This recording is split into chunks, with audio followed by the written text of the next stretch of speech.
Hey guys, welcome back today to Roblox. So today we're gonna be looking at part 2 of tips and tricks on Beeswater Simulator. So as I told you yesterday, I was gonna make a part 2 of tips and tricks on Bee Swarm, and here we are.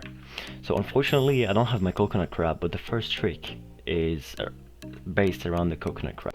So what you want to have is the cocoa can and the demon mask.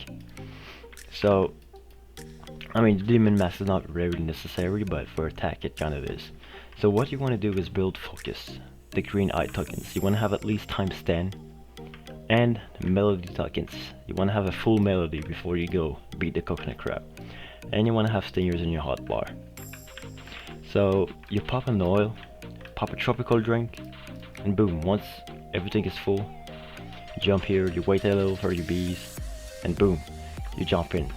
Now the coconut crab is gonna attack you.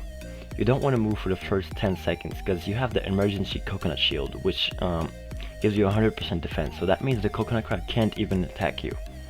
So what it's gonna do is the coconut crab is not gonna move, right? And it's gonna take a lot of damage for that 10 seconds. It's gonna take like maybe a quarter of its life in like 10 seconds, which is crazy. So that's one of the good ways to beat coconut crab really fast. As you can see, I don't have star saw, so my best is 25 seconds, which is close to being on the leaderboard. Now another trick is for the Scorching star, for red hives. So, as you may know, for Scorching star you need 30 red boost tokens to activate it.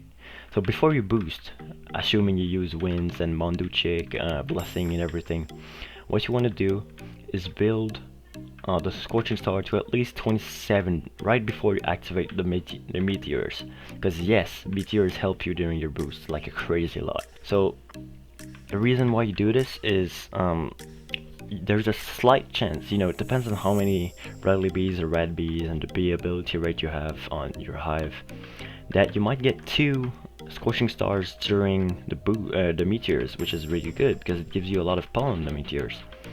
So that's a really good tip to make your boost a lot more powerful. Another little tip I have for you guys is, you see that parkour down there?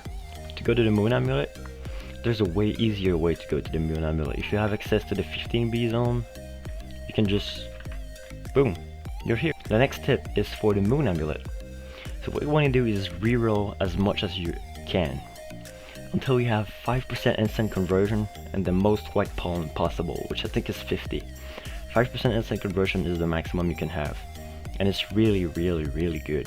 That means that when I collect pollen, 5% of it goes to my backpack instead of it goes to my honey instead of filling up my backpack, which is really good. That helps a lot for boosting. A well clock.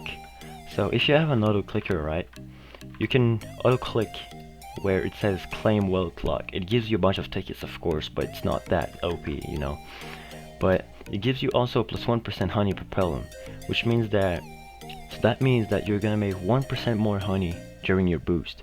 So if you farm it for like 10 hours, that's 10% more from your boost, which is a lot. If you make like 1 trillion, that's 100 billion more. So it's really worth doing it. Personally, I don't do it, but yeah, you should maybe. Another one of my tip is, when you get 2 translators, you get the first one and then you get the second one. You want to give them to red Riley bee in the red HQ and the buckle bee in the blue HQ. You want to save stickbug for last. The reason for that is stickbug doesn't have quests for you, while the Riley and buckle bee do, which gives you a lot of red and blue extracts. Each quest gives you 1 red extract or 1 blue extract, depending if it's buck or Riley bee.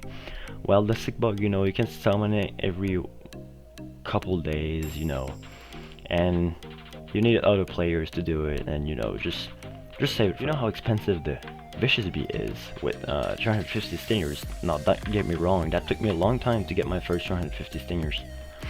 And what about the demon mask, 500 stingers? That was pretty crazy also. So there's one really good way to get stingers basically whenever you want. So you see, there's Discord server like fastest stingers in my own, the hive. That's in the description, by the way, if you want to join.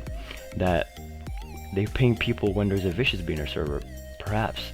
See, vicious bee ping server 1. So that means you go in private servers, you join server 1, and there's gonna be people waiting for you to kill the vicious bee.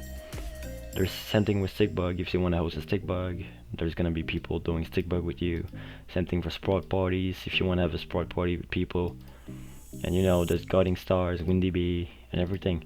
You can even get help for your snow bear. That's pretty good. Who would say no to that? Alrighty guys, so this is it.